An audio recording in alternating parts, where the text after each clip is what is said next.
What is going on, people? Today we're going to be talking about the officers and what best units to assign them to. Now, at the moment, there's really only 9 officers, which means that one of your units are going to be without one. But there is an optimal way that you can set it up at the moment. So let's go ahead and jump over to my army and show you exactly what I have. Now, we're going to go ahead and start with the infantry units and show you which 2 officers I'm using. Now for infantry, these are the 2 best ones right now, and I'm going to tell you exactly why. Now, first of all, Cluster Blast is specifically designed for infantry units. So it says, use for grenade bombardment, inflicting enemy troop damage, additional skill damage plus 10% dealt by infantry units. So you want your infantry units to have that extra 10%. If you assign her to a unit that isn't infantry, that doesn't kick into effect. So it's very important that you follow that. And then her other skills are actually along with that. So let's take a look at this one. Damage attack plus 5%. Now this is something that you can use anywhere, but the infantry units will also benefit from this. And then the last skill is a passive skill, which is called Morale Booster, and that is a passive skill that gives infantry firepower plus 10%. So that's very nice. As you can tell, she's very geared towards boosting infantry units, so you can use her outside of infantry units, but she will perform best as she's assigned to an infantry unit. Now, the next one is going to be similar to this. Their first tactical skill is Combat First Aid, and that's used for Combat First Aid to increase troop recovery. Additional infantry recovery 10%. So again, this is something that you can use outside of just infantry units, but when she is assigned to an infantry unit, it does have that additional effect. So you have to take advantage of that if you want to maximize. Now, the next one is, once again, it's going to be something that's pretty global. You can use it on anything, and that's Damage Resist 5%. And then the last one is going to be Durability Pill, and that is an infantry troop HP plus 10%. That is an amazing passive because, once again, if she's not assigned to an infantry unit, that passive goes without a use. So you want to make sure that all of these passives are going to be used. Also, infantry units seem to do really well at absorbing damage with their bunker. So if you're not using at least one infantry unit, I would absolutely advise that you do take one up, because they do take damage rather well. The next one, I'm going to go over to this here, my Nashorn. And these are going to be the two that I would suggest for a tank, because all of their skills are pretty much geared to tanks, just like the last 2 were geared towards infantry. Well, let's go ahead and take a look at this first one. Knight of Valor. Used for tank bombardment, inflicting enemy troop damage, additional skill damage plus 10% dealt by tank units. So once again, you want to make sure that when you're using these heroes, you want to make sure that you have them assigned to something that they can take an additional advantage of. And the good thing with this is that it's tank units, so it could be a large, a heavy, a medium, you name it. As long as it's a tank, they'll be able to use this skill, so it's very useful. The second one is one that's usually pretty global. This time around is Damage Resist 5%, which is nice. And then the third one is Exploder, which is tank firepower plus 10%. At this point, you're kind of getting it. Like, there are heroes that are specifically geared towards specific unit types, and these 2 are no exceptions. It follows just like infantry did. This one is pretty much the same. It has a tactical skill that you can use in general, but it will have an additional skill. In this case, additional tank recovery plus 10%, which is very nice to have.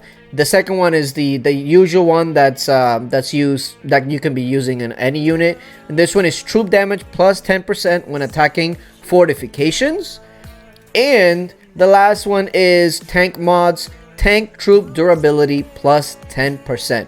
So it seems like this one is geared more towards dealing damage, and this one is more towards mitigating damage. But either way, these 2 with a tank are going to be your best bet. And then, of course, the last one is for siege. Now, These are also going to be similarly built as the last couple of heroes. You have the first one that has the general skill, this one as well, but it has artillery kill radius plus 1%, and then of course you can upgrade all of these skills all the way up to 6%, etc. For her, it's an additional skill, damage plus 10% dealt by artillery units. So very, very good. Now, the second one is always the passive that you can use anywhere. Additional troop damage plus 10% when attacking fortifications, kind of like that last hero. And then here, troop damage plus 10% when garrisoned.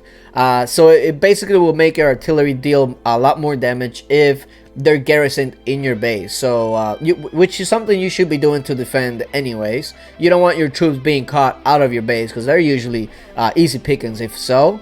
And then the last one, the passives, they're all going to be artillery driven. This one is artillery firepower plus 10% at base.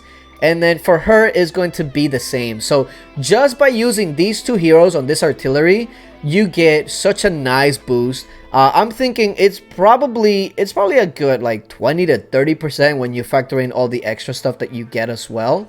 So one infantry unit, one artillery, and one tank is definitely the best bet for you.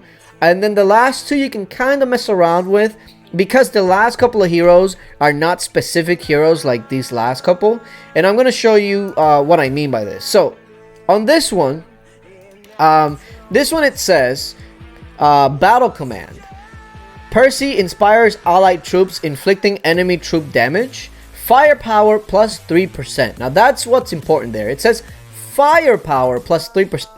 Not specifically, you know, like tanks or infantry, etc. It's just a general firepower 3%, which is nice to have just in general. Here it says troop damage plus 10% when garrisoned. So again, something that you can use anywhere. And then the last one, which is the passive, which you have seen. Usually it's for like a specific troop driven one. This one is not so. This one is durability plus 10%. Just flat. Any unit that she's in, durability plus 10%, which is nice. It makes her very, very versatile. And this next officer here is no exception. The first one is lightning strike. Inflict enemy troop damage. Allied troop damage resist plus 2%. So basically, this is once again another hero that's going to be good in pretty much any unit that you use. The passive one is damage attack plus 5%. And then the last one, the passive skill, is troop firepower plus 1%, durability plus 9%. So he is kind of like doing both. He's increasing your attack and your HP, which is nice. So having these two on a secondary unit that you choose. So like I said, infantry unit, a siege, and then a tank. And then the last two units, you can kind of go with whatever works for you or whatever you have highest. And then you can stick these two heroes on one of them. And then the last one, unfortunately, we don't have enough officers to have two. But there's really only one specific reason why I put her here in there, and this is the artillery. Well, let's go over it real quick.